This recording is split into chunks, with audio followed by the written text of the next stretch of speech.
Hello audience. Articulation के day 2 में आपका स्वागत है। आर्टिकुलेशन की ये सीरीज चल रही है। आपने अगर पहला वीडियो नहीं देखा है तो फिर आपको हो सकता है इस वीडियो में थोड़ी बहुत चीज़ें समझ में ना आए, हालांकि सब कुछ समझ में आ जाएगा आपको। तो पहला जो वीडियो है उसमें मैंने बस इतना बताया कि हम एक सीरीज बना रहे हैं जिसमें हम 10 चीज़ों को प्रैक्टिस करेंगे, जिसके ज़रिए से हमारी आर्टिकुलेशन टाइम के साथ में और बेहतर होती जाएगी। मेरा काम क्या होगा? मेरा काम ये होगा कि मैं अपने सामने एक बुक रखूंगा और आपको भी अपने सामने एक बुक रखनी है। मेरे सामने यहाँ पे एक पीडीएफ में एक बुक रहेगी। आप अपने पास में भी एक पीडीएफ में या फिर एक फिजिकल बुक रख सकते हैं, हार्ड कॉपी वाली। और वो चाहे हिंदी में हो, इंग्लिश में हो, संस्कृत में हो, कोई फर्क नहीं पड़ता। आपको एक बुक रखनी है और हमें अपनी आर्टिकुलेशन की जो भी प्रैक्टिसेस है, जो ड्रिल्स है, जो टेक्निक्स है, जो मैंने पहले वीडियो में बताई है, वो मैं यहाँ पर भी फिर से बताऊंगा और फिर हम उन चीज़ों को प्रैक्टिस करेंगे पढ़ते हुए। ओके, याद रखना गाइस कि आर्टिकुलेशन या कोई भी ऐसी स्किल्स ये एक बार में डेवलप नहीं होती है, तो शुरुआत में टाइम लेती है ये सारी स्किल्स। तो हो सकता है कि अभी आपको ऐसा लगे कि यार मेरे से या तो बहुत बोरिंग लग रहा है या तो नहीं कर पा रहा हूँ, या फिर हो सकता है आपका इंटरेस्ट खत्म हो रहा हो, लेकिन मैं आपको गारंटी दे रहा हूँ 30 दिन रुको तो सही, मैं ये सीरीज़ नहीं छोड़ने वाला हूँ और ऐसी और भी सीरीज़ें आने वाली है। ओके, तो इन प्रैक्टिसेस को रेगुलरली करना है। जिस टाइम पे मेरी कोई वीडियो दिख जाए तो उस टाइम पे बुक ले लो और फिर पढ़ना शुरू करो। ठीक है, मेरी बुक की जो पीडीएफ है वो तुम्हें सामने नहीं दिखने वाली, मैं ऐसे ही पढ़ने वाला हूँ। तुम्हारा काम होगा कि तुम अपनी बुक खुद निकालो और फिर उन्हें पढ़ो। ओके, ध्यान रखना कि practice is the important part, not the techniques और ये सब। ठीक है, इन टेक्निक्स को तुम अप्लाई करते हो नहीं करते हो इससे फर्क नहीं पड़ता, लेकिन तुम कितना प्रैक्टिस कर रहे हो किसी एक चीज़ की। तुम एक ड्रिल की भी प्रैक्टिस कर रहे हो, 2 ड्रिल की भी प्रैक्टिस कर रहे हो, इनफ है। 10 की कोई बहुत ज़्यादा ज़रूरत नहीं है। मैं 10 दिखाने वाला हूँ। ओके, और हर वीडियो में ऐसे ही दिखाता रहूँगा। चलो आगे बढ़ते हैं।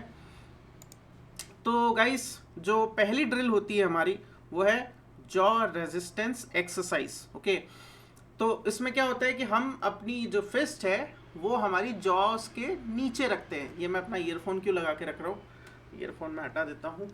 आजकल हैबिट सी हो गई है, मैं जब भी कोडिंग करने बैठता हूँ तो ये रहता ही है ईयरफोन मेरे कानों में। तो करना क्या है कि अपने जो जॉ है, लोअर जॉ है, उसके ठीक नीचे अपना इस फिस्ट को रखना है।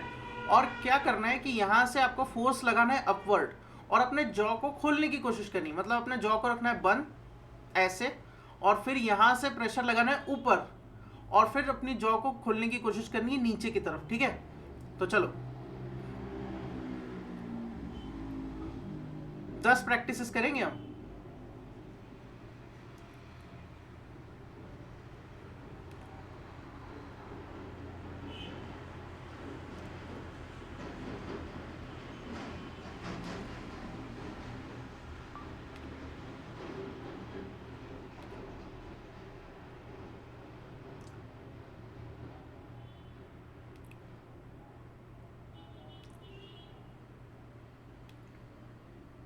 ठीक है, तो इस तरह से आपको 10 प्रैक्टिसेस करनी है। आप 20 करो, 30 करो, कोई फर्क नहीं पड़ता, लेकिन आपको इस चीज़ से क्या होगा कि भाई देखो, ये जो है ना जॉ स्ट्रेंथनिंग, आपको बहुत हल्का फुल्का लग रहा होगा, लेकिन मैंने इससे पहले भी आपको एक टंग ट्विस्टर के बारे में बताया था, रेड लेदर येलो लेदर। तो उसमें ये बहुत ज़्यादा हेल्प करेगा। आप पहले बोल के देखना और फिर ये एक्सरसाइज करने के बाद बोल के देखना, आपको रिजल्ट दिखेगा। ठीक है, नेक्स्ट है लिप थ्रिल्स एंड वाइब्रेशंस। तो अब हम क्या करेंगे, लिप थ्रिल्स करेंगे। ठीक है, लिप थ्रिल्स कैसे होते हैं? ओके, अब इसमें भी हम क्या करेंगे कि हम सीरीज में चलेंगे, ऐसे ऐसे ऐसे ऐसे। ओके, तो मैं करूँगा 5 प्रैक्टिसेस। ठीक है, ऐसे जाऊँगा, ऐसे जाऊँगा, ऐसे जाऊँगा और फिर से ऐसे वापस आऊँगा। अब इसमें ये इंपॉर्टेंट है कि हम अपनी सांसों की रिदम को भी बनाए रख रहे हैं। तो मैं डायफ्रामेटिक ब्रीदिंग करने वाला हूँ, मतलब डायफ्राम से लूँगा सांस और फिर जाकर के बू बू बू बू करता रहूँगा। ओके, तो चलो स्टार्ट करते हैं।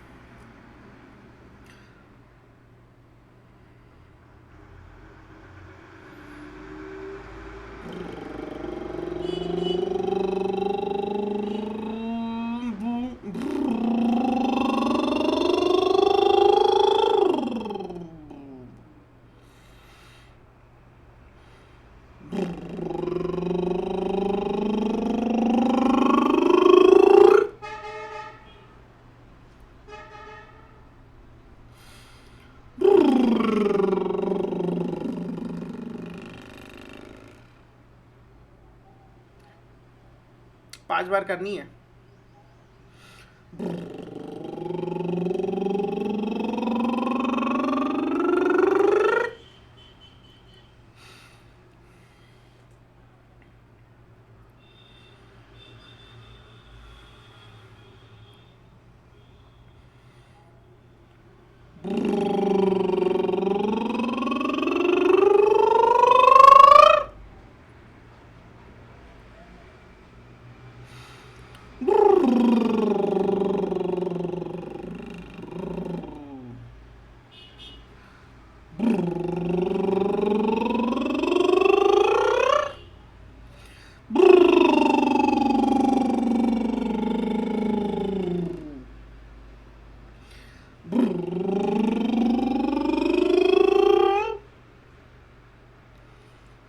कभी कभार सही से नहीं भी होगा।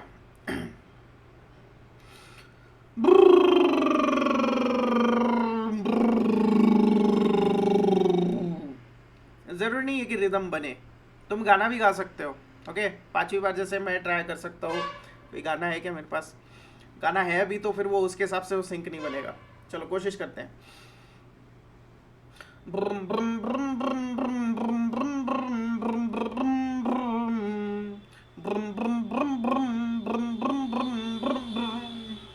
बिना नाक के साथ में तुम्हें या न की आवाज आ सकती है।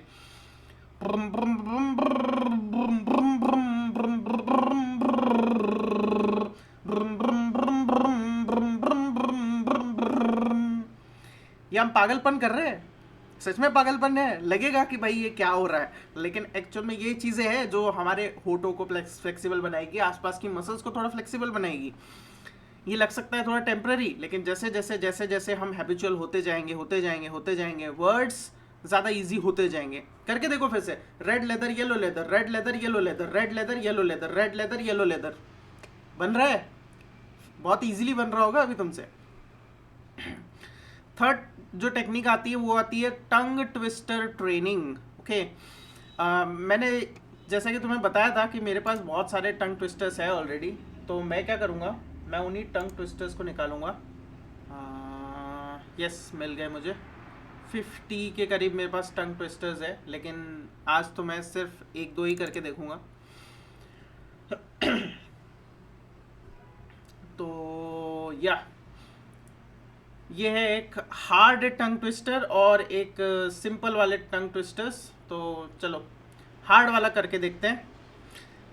Thin sticks, thin bricks, thin bricks, thick sticks, thin sticks, thick bricks, thick bricks, thin sticks, thin sticks, thick bricks, thick bricks, thin sticks, thin sticks, thick bricks, thick bricks, thin sticks, thin sticks, thick bricks, thick bricks, thin sticks, thin sticks, thick bricks, thick bricks, thin sticks।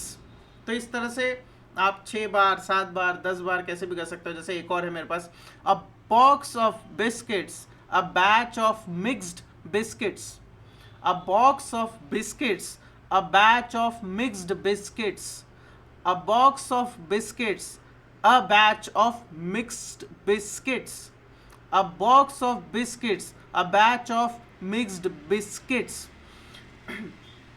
या आप internet पे जहाँ पर भी search करोगे आपको टंग twisters मिल जाएंगे, इस तरह के बहुत सारे हैं। और इन टंग ट्विस्टर्स को अगर आप पहले पहले करोगे बिना प्रैक्टिस के तो आपको बहुत ज़्यादा दिक्कत जाएगी, लेकिन अगर आपने ये जॉ वाली ट्रेनिंग कर ली, इसको कर लिया, साथ में ये लिप थ्रिल्स को कर लिया, और भी मैं बहुत सारे बताने वाला हूँ, जैसे कि ये भी एक लिप थ्रिल है। लिप थ्रिल नहीं है, ये तो टंग थ्रिल है।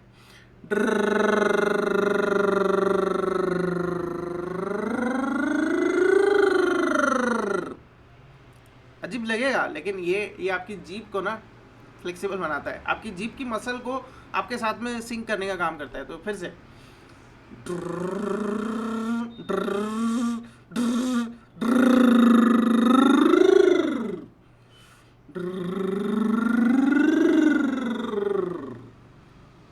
तो सांस के साथ में प्रैक्टिस करो, थोड़ी आधी सांस रखो और तब प्रैक्टिस करके देखो। इससे तुम अपनी जो वो जो स्टेमिना है ना वर्ड्स को निकालने का, उसको भी ज़्यादा बेहतर करते हो। ठीक है, और साथ में क्या है, मेन चीज़ तो ये है कि ये सारे ऑर्गन्स जब एक सिंक में काम करते हैं तभी वो मेलोडी बनती है। मेलोडी की बात आपने सुनी होगी कि अगर आपको सॉन्ग तैयार करना है, आपको हर एक चीज़ सिंक में चाहिए। आपकी ब्रीदिंग, आपके ये डायफ्राम, आपके ये वोकल टोन्स, सब कुछ सिंक में चाहिए। तो अब हम नेक्स्ट प्रैक्टिस पे बढ़ते हैं, लेकिन लिप थ्रिल्स और ये जो टंग ट्विस्टर्स है, ये जरूर आप फिगर आउट करके रख लेना। कोई भी एक दो टंग ट्विस्टर निकाल के रखो। तो लोग 50-50, 60-60 करके रखते हैं, नहीं, इसकी ज़रूरत नहीं है। यू नीड 1 और 2 बस। चलो आगे बढ़ते हैं। मेरे गले में गड़बड़ होने लग जाती है, एक तो वैसे भी ठंडी का मौसम है, तो इसलिए मैं आपको एक और सलाह देना चाहूँगा गाइस कि बहुत ज़्यादा मत करना, है ना। दिन में सिर्फ 30 मिनट, बस 30 मिनट तो मैक्स हो गए। जो लोग बहुत कम बोलते हैं उनके लिए शायद 30 मिनट में भी गला थोड़ा खरखर होने लग जाए। ओके, तो पानी अपने साथ में रखना और 30 मिनट से ज़्यादा मत करना, ज़रूरत ही नहीं है, तुम्हें इफेक्ट दिखना शुरू हो जाएगा। ओके, तो टंग ट्विस्टर किया हमने। फिर है चिक एंड फेशियल मसल स्ट्रेच। तो अपने जो ये जितने भी इस पूरे ऑर्गन के आसपास के जितने भी मसल्स हैं उन सबको रिलैक्स करने का काम करना है। कुछ नहीं, ज़्यादा नहीं, बस 30 सेकेंड, 10 सेकेंड, 10 सेकेंड, 10 सेकेंड, इसको बस ऐसे ऐसे ऐसे ऐसे करके देखो। ठीक है,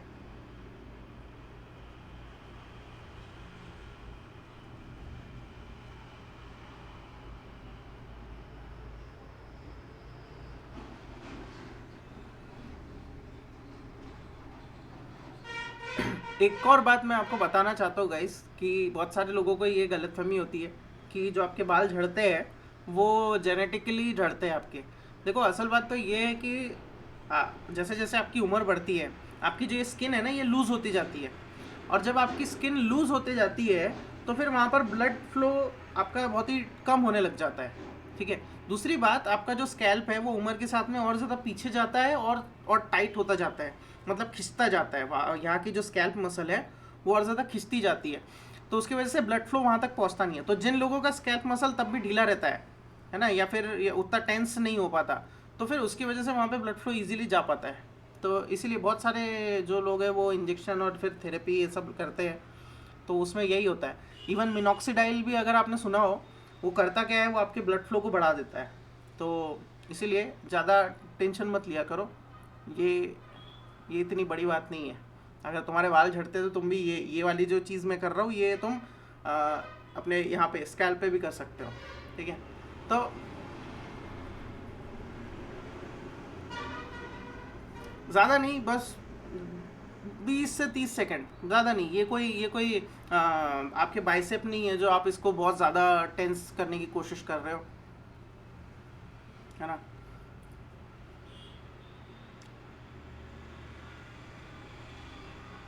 थोड़ा पाउड बनाने की भी कोशिश कर सकते हो,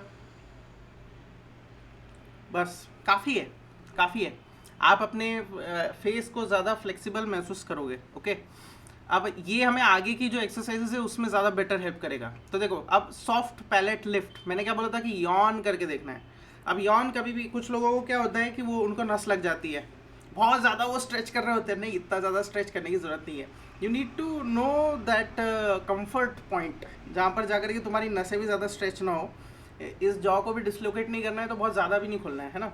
बस हमें ये सॉफ्ट पैलेट क्या होता है, एक होता है हमारा हार्ड पैलेट, जो कि आप अगर अपने दांत के सबसे सामने वाले सिरे से थोड़ा पीछे की तरफ अपनी जीभ को लेकर जाओ तो एक एरिया होगा जहाँ पे हार्डनेस होगी, है ना, हार्ड होगा वो एरिया, आप छू के देखोगे हार्ड होगा। फिर आप थोड़ा और पीछे जाओगे तो वहाँ पे थोड़ा हल्का बिल्कुल नरम नरम सा कुशन वाला एरिया आएगा, वो है सॉफ्ट पैलेट।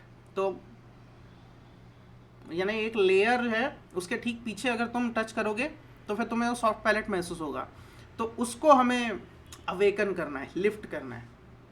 तो इसलिए बहुत ही सिंपल है, ऐसे। ठीक है,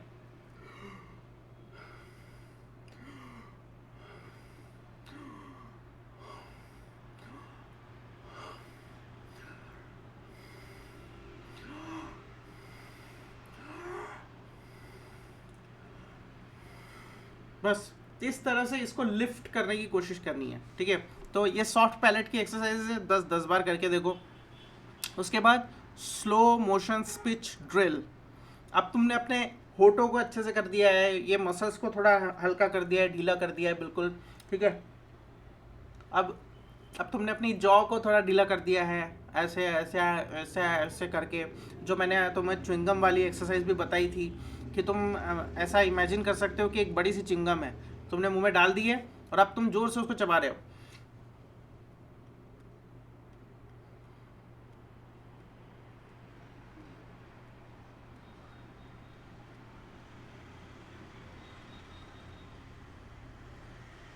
तो इसे ही तुम अगर 10-15 बार करने लग जाओ तो फिर तुम्हें अपना जॉ ज़्यादा रिलैक्स फील होगा, जो लोअर जॉ है। और हमारा लोअर जॉ ही कभी भी हिलता है, हमारा अपर जॉ कभी नहीं हिलता, वो एक जगह पे ही रहता है।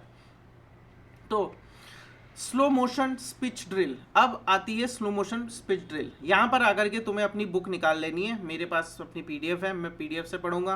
तो सबसे पहले क्या होगा कि read a paragraph extremely slow, okay, exaggerating every consonant. मतलब कि अब मैं अच्छे से अपना फेस एक्सप्रेशन बनाऊंगा, अच्छे से अपने इसको स्ट्रेच करूंगा, ठीक है, और मैं धीरे धीरे बोलूंगा। और स्लोली बोलने की आदत आपको डालनी है। और मेक श्योर करना है कि आप हर एक वर्ड के जितने भी कॉन्सोनेंट है, वॉवेल है, उनको साउंड दे रहे हो, ओके। जैसे साउंड, साउंड, ओके। तो चलो शुरू करते हैं। तो मेरे पास एक पैराग्राफ है और मैं इसी पे ज़्यादा ध्यान देने वाला हूँ। नहीं, ये तो हाँ पूरा पैसेज ही है ये मेरे पास। ओके, तो architecture reaching for the sky, ये है हमारा पैसेज। तो चलो इसको मैं पढ़ना शुरू करता हूँ। तुम्हें भी कोई बुक निकाल लेनी है। इस एरिया पे आकर के तुम ये कर सकते हो कि वीडियो को स्टॉप करो और अपनी चीज़ जो भी है वो पढ़ना शुरू करो, या फिर तुम इस एरिया पे आकर के वीडियो को थोड़ा साइलेंट कर सकते हो और बस पढ़ते रहो साथ में, ओके। तो ज़्यादा नहीं, हम सिर्फ 5 मिनट के लिए इसको पढ़ेंगे, ओके। तो चलो 5 मिनट नहीं, 5 मिनट बहुत ज़्यादा हो जाएगा, मेरा वीडियो का लेंथ ऑलरेडी 17 मिनट हो चुका है। तो मैं इसे ज़्यादा नहीं, सिर्फ 2 मिनट पढ़ूंगा और अगली बार चीज़ों को और ज़्यादा स्ट्रक्चर वे में करूँगा। अभी तो बस मैं रॉ फॉर्म में तुम्हें दिखा रहा हूँ, दूसरे दिन है इसलिए मैं सिर्फ रॉ फॉर्म में रख रहा हूँ चीज़ें। अगली बार और ज़्यादा स्ट्रक्चर होगी, तुम्हें टाइमर दिखेगा, तुम्हें आसपास सारी चीज़ें दिखेगी, इवन तुम्हें पीडीएफ ये सब भी दिखेगी, पैसेज जो पढ़ रहा होगा वो भी दिखेगा, ओके। तो चलो आगे बढ़ते हैं। Architecture is the art and science of designing buildings and structures.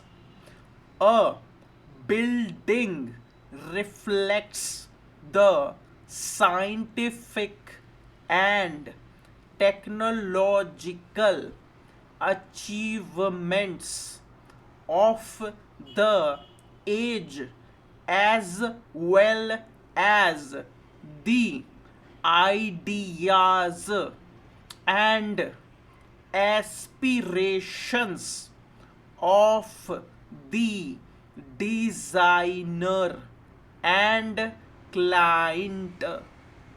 तो अगर तो तुम मेरे साथ में प्रैक्टिस कर रहे थे इस पर्टिकुलर पैराग्राफ को तो तुम्हें अच्छे से समझ में आएगा, ठीक है।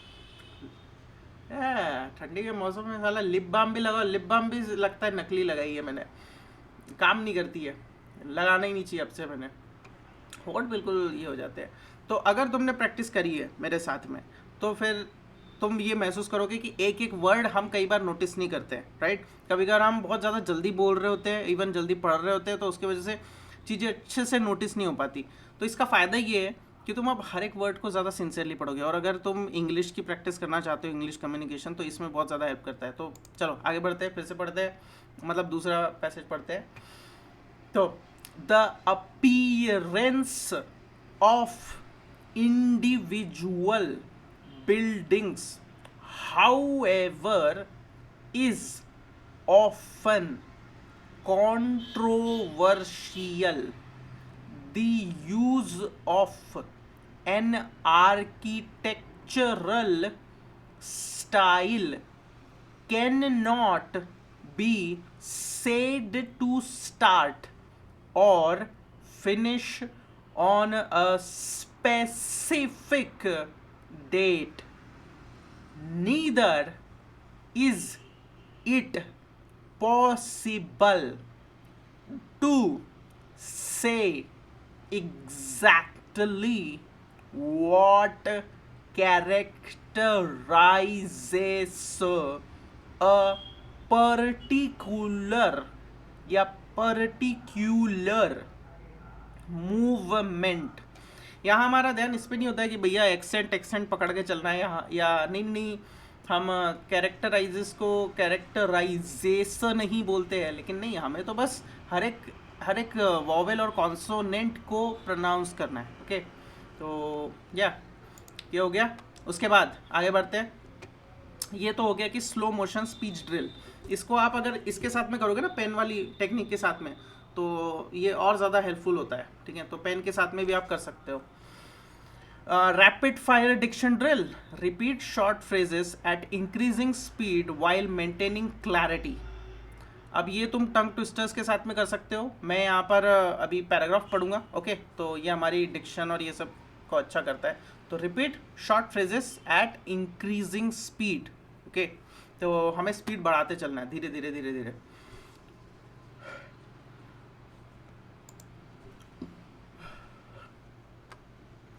तो ठीक है, मैं नीचे के पैसेज पे जाता हूँ. तो इस बार मैं क्या करूँगा, मैं पेन टेक्निक का यूज़ करूँगा. तो मैं पेन के ज़रिए धीरे से पढ़ना शुरू करूँगा और फिर धीरे धीरे धीरे धीरे अपनी जो स्पीड है उसको बढ़ाता जाऊँगा. ओके, तो चलो अपनी स्पीड को बढ़ाना है टाइम के साथ में. The use of an architectural style cannot be said to start or finish on a specific date. Neither is it possible to say exactly what characterizes a particular movement, but the origins of what is now generally known as modern architecture can be traced back to the social and technological changes of the 18th and 19th centuries. Instead of using timber, stone, and traditional building techniques, architects began to explore ways of creating buildings by using the latest technology and the materials such as steel, glass, and concrete standard steel bars known as reinforced concrete. ठीक है, तो इस तरह से तुम थोड़ा जल्दी भी बोल सकते हो. फिर अपनी इस रिदम को पकड़ो, यानी रिदम को बनाया करो कि कभी जल्दी बोलना है, कभी धीमे बोलना है, कभी जल्दी बोलना है, कभी धीमे बोलना है. जितना ज़्यादा इसमें प्रैक्टिस बनती जाएगी टाइम के साथ में, तुम मेक श्योर करने वाले हो भाई अलग ही लेवल की डिक्शन होने वाली है तुम्हारी. मेरे साथ बोलते रहो बस, मेरे साथ करते रहो बस. ओके, नेक्स्ट है breath controlled articulation. Breath controlled articulation क्या है ये? Speak one sentence per breath. एक ब्रेथ के साथ में एक सेंटेंस बोलना है. Focusing on steady air flow and crisp consonants. Okay, तो स्टेडी होके बिल्कुल सीधे फ्लो में बोलना है एक सेंटेंस को. ठीक है, एक पहले मोनोटोनस वे में, उसके बाद में हम इसमें थोड़ा और गेम करेंगे. तो क्या है ये? Breath controlled articulation. ओके, तो आप कोई भी बुक पकड़ो, कोई भी पैराग्राफ पकड़ो, कुछ भी पकड़ो, और उसको एक सांस में एज इट इज़ बोलना है. ठीक है, तो मैं वापस से अभी अपनी पहली लाइन पे आ रहा हूँ. एक सांस में, ओके, एक सांस के साथ में एक सेंटेंस बोलना है. जहाँ पर आकर के फुल स्टॉप आ रहा है वहाँ तक के बोलना है. चलो. Architecture is the art and science of designing buildings and structures. सांस खत्म हो गई. अब इसमें थोड़ा रिदम, थोड़ा फ्लो डालते हैं, थोड़ा टोन डालते हैं. ठीक है, तो चलो खेलते हैं. Architecture is the art and science of designing buildings and structures. अब नेक्स्ट सेंटेंस को बोलते हैं पहले मोनोटोनस वे में. कहाँ पे है भैया फुल स्टॉप? अच्छा, इसका फुल स्टॉप थोड़ा लंबा है. ठीक है. A building reflects the scientific and technological achievements of the age as well as the ideas and aspirations of the designer and client. हो गया. अब इसको रिदम के साथ में बोलेंगे.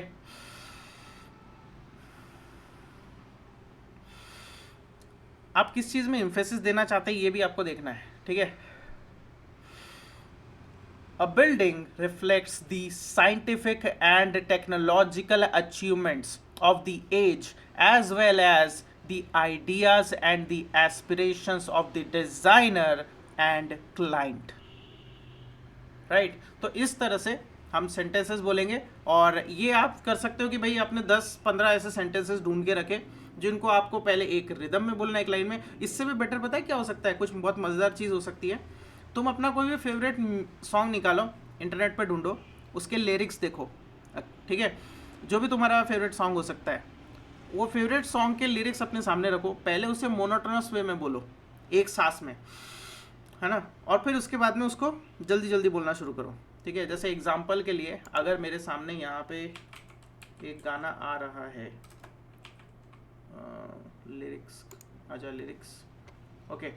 तो मैं अभी स्ट्रेट फॉरवर्ड बोलूँगा. ये गाना है देवा देवा ब्रह्मास्त्र का.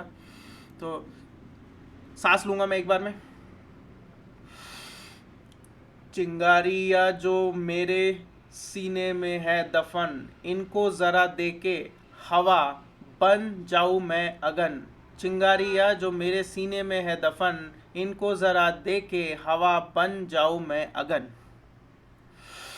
दहक रहा है बन के शरारा, देख मेरा बदन, सब कुछ मेरा करके फना करता हूँ मैं हवन. ओम देवा देवा, ओम देवा देवा, नमः नमो नमः. ओम देवा देवा, ओम देवा देवा, नमः नमो नमः. ठीक है. तो चलो अब इसको रिदम में बोल के देखते हैं, मज़ा आएगा. Okay, let's go. चिंगारियाँ ये जो मेरे सीने में है दफन, इनको ज़रा देके हवा बन जाऊँ मैं अगन. फर्क नहीं पड़ता किसी को तुम्हारा सॉन्ग पसंद आ रहा है नहीं आ रहा है भाई. मैं यूट्यूब पे डाल रहा हूँ यार. तुम भी डाल सकते हो. चलो फिर से सांस. चिंगारियाँ ये जो मेरे सीने में है दफन, इनको ज़रा देके हवा बन जाऊँ मैं अगन. हो गई सांस खत्म. फिर से सांस लेते हैं.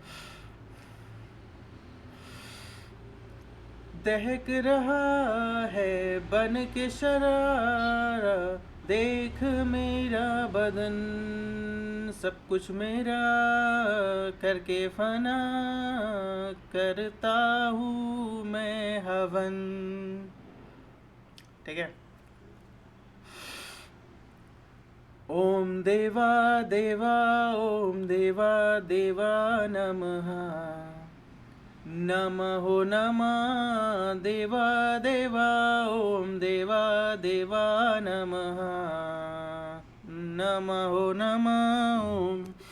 ओके, तो इस तरह से तुम अपने गाने को भी प्रैक्टिस कर सकते हो, बड़ा मज़ा आएगा तुम्हें. ठीक है. तो कोई इंग्लिश गाना भी ढूंढ सकते हो. अगर तुम्हें बहुत ज़्यादा हार्ड लगता है कोई इंग्लिश गाना, जाओ जाके डेस्पासिटो गाओ, मज़ा आएगा तुम्हें भी, है ना. डेस्पासिटो किसी को समझ में नहीं आता है, बहुत सारे लोगों, मेरे को भी नहीं समझ आया कि क्या बोल रहा होता है वो. आज तक मीनिंग नहीं देखा मैंने. ब्रेथ कंट्रोल आर्टिकुलेशन हो गया. या तो नेक्स्ट है mirror practice with exaggeration. Mirror practice with exaggeration. तो अब क्या करना है कि आपको मिरर के सामने रहना है और अपने एग्जैजरेटेड माउथ मूवमेंट्स को देखना है. जैसा मैंने अभी तुम्हारे सामने किया था, मैंने बोल के देखा था और मैं एग्जैजरेटेड माउथ मूवमेंट्स कर रहा था, वैसे ही तुम्हें सामने रखना है और फिर माउथ मूवमेंट्स करने हैं कोई भी चीज़ पढ़ते हुए. ठीक है. और इस चीज़ की प्रैक्टिस तुम खुद अपने घर में करोगे, मैं तो करता ही रहता हूँ हमेशा. नेक्स्ट है क्यू रीडिंग ड्रिल. मतलब क्या, रिकॉर्ड यूर सेल्फ. जैसे मैं अपने आप को रिकॉर्ड कर रहा हूँ और तुम्हारे सामने रख रहा हूँ, ये दम रख रहा हूँ कि भाई मैं रिकॉर्ड कर रहा हूँ, लोग देखेंगे, लोग कुछ भी कमेंट कर सकते हैं, लोग बोल सकते हैं भाई पागलपन है, भाई पागलपन है, कुछ भी. है ना, इतना बड़ा वीडियो बन रहा है, कौन देखेगा, चीज़ें स्ट्रक्चर नहीं है, अरे चीज़ें तो दिखा नहीं रहा है, बहुत सारी चीज़ें हो सकती है, बट ये चीज़ें मुझे हेल्प कर रही है ना, तो आपको भी इसी तरह से हेल्प करेगी। आप प्राइवेट कर देना लगे तो अपनी वीडियोस, ओके, बट रिकॉर्ड करो, डालो यूट्यूब पे, दिखाओ दुनिया को। तो या इस तरह से हम मिलते हैं फिर नेक्स्ट वीडियो में। और दूसरी सीरीज़ भी आ रही है, दूसरी सीरीज़ का पहला वीडियो अपलोड हो चुका है, देखना ज़रूर, और मिलते हैं नेक्स्ट वीडियो में। तब तक के लिए गुड बाय। और मेरा डायलॉग होता है, keep it simple, build it bold.